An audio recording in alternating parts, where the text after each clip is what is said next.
Mirë mbrëma të gjithëve, një ngjarje trisht ka ndodhur këtu në Itali që unë dua ta ndaj me ju. Një çift pleqsh këta që shihni këtu kanë prodhuar shumë qumësht dhe u kanë marrë gjithçka, pra gjithë pasurinë që kanë sepse kanë prodhuar shumë qumësht. Dua ta ndaj me ju këtë ngjarje sepse mund t'i ndodh kujdo. Këto janë pra ato ligjet që kemi thënë për herë, ose më mirë ato informacione që ne duhet të informohemi sepse siç e kam thënë edhe disa herë, ne jetojmë në botën e gabimeve. Kemi bërë një ligj dje, e mohojmë sot atë ligj për të bërë një ligj sot që ta mohojmë nesër.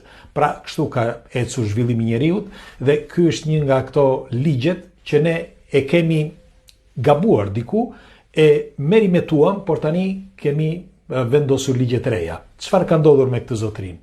Ky zotria Giuseppe Fazon, 80 vjeç, së bashku me gruan e tij, ka punuar për 50 vjet në blegtori dhe prodhonte qumësht. Mirë po, nuk e di nëse jeni të informuar ose jo, por Bashkimi Evropian kishte vënë një ligj për prodhimin e qumshtit më shumë. Pra kush prodhon qumësht më shumë, pagon taksa akoma më shumë. Pra në vend që të jemi të gëzuar sepse prodhohet shumë qumësht, jo. Nëse ti prodhon shumë qumësht, ne do të vëmë taksa akoma më shumë. Dhe çfarë ndodhi? Ky zotëria ndër vite prodhoi shumë qumësht. Jo aq sa mendojnë këta që kanë vënë ligjin, por tregohet sipas statistikave që ky kishte prodhuar shumë qumësht dhe i detyrohet shtetit pra të pagojë disa taksa që ai nuk mund t'i përballojë dot. Dhe çfarë ka ndodhur? Tani në vitin 2025 që u fut në ky ligj në aksion për të kthyer të gjithë debitet që kanë këta njerëzit, sepse quhet kuota latte ose më mirë kuota e qumshtit. Pra kuota e qumshtit më shumë nga prodhimi që ti bën. Dhe ky zotria kishte prodhuar kaq shumë sa që i bën një job 600.000 euro. 600.000 euro job kur ai thotë që unë nuk kam prodhuar aq qumësht. E megjithatë, këta tani kërkojnë parat. Por çfarë ka ndodhur, se ky është absurditeti? Në vitin 2015 u hoq ky ligj, pra u shfuqizua. Ligji u shfuqizua në vitin 2015.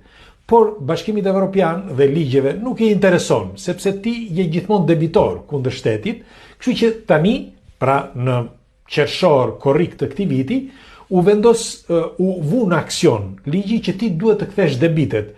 Dhe ky zotëria nuk ka më të pagojë. Dhe si përfundim i morën shtëpinë, stallën, lopët, çdo gjë.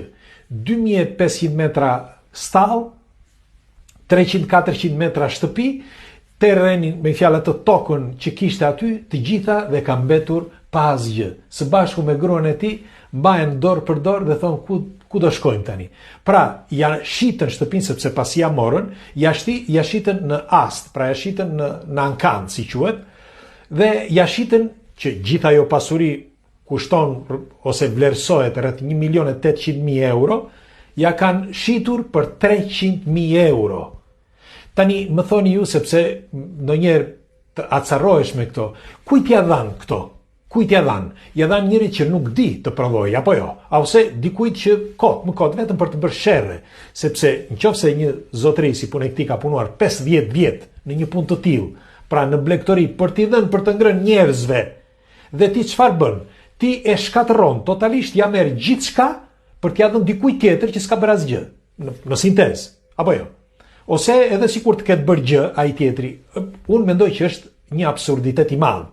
Pra këto janë ato ligjet, për mendimin tim, dhe do dëshiroj një komentin tuaj çfarë mendimi keni, ato ligjet e gabuara që ka bërë dje, pra sistemi, dhe sot, si për shembull në vitin 2015 e shfuqizoi këtë ligj për të bërë një ligj tjetër nesër që dhe ai ligji tjetër është i gabuar që ta bëjnë pas nesër, pastaj nga e para. Pra ky është zhvillimi i njeriut që ka bërë, por megjithatë kjo ngjarje më ka mbetur në kujtesë, sepse e pash edhe një herë këtë video më kaloi kështu para syve dhe doja që ta ndaja me ju. Ju çfarë mendimi keni për një argument të tillë? Pra si mund t'ja bëjnë dy pleq tani 80 vjeçar që kanë punuar, nuk është se kanë vjedhur, kanë punuar gjithë jetën dhe prodhuan qumësht, nuk bën asgjë të keqe. Dhe tani ti je debitor shtetit 600.000 euro dhe i marrin gjithçka. Ju çfarë mendimi keni? Pres komentet tuaja sepse këto gjëra mund t'i ndodhin kujdo. Bile do t'i them, askush nuk ju fal asgjë. Ato le temi ato ndihmat gjoja që japin zakonisht kanë disa paragrafe mbrapa që me kalimin e kohës ti shkon dhe i pagon. Dhe nëse nuk i pagon 10 fishin ose ti marrin gjithçka. Pra këtu në këtë rast nuk është siç ajo që po themi tani me një fjalë që ti japi ndihmë, por ti mirë që nuk jep ndihmë, por pra ky zotëri që ndihmon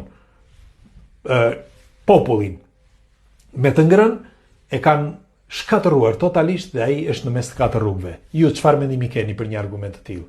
Pres dhe ndajeni.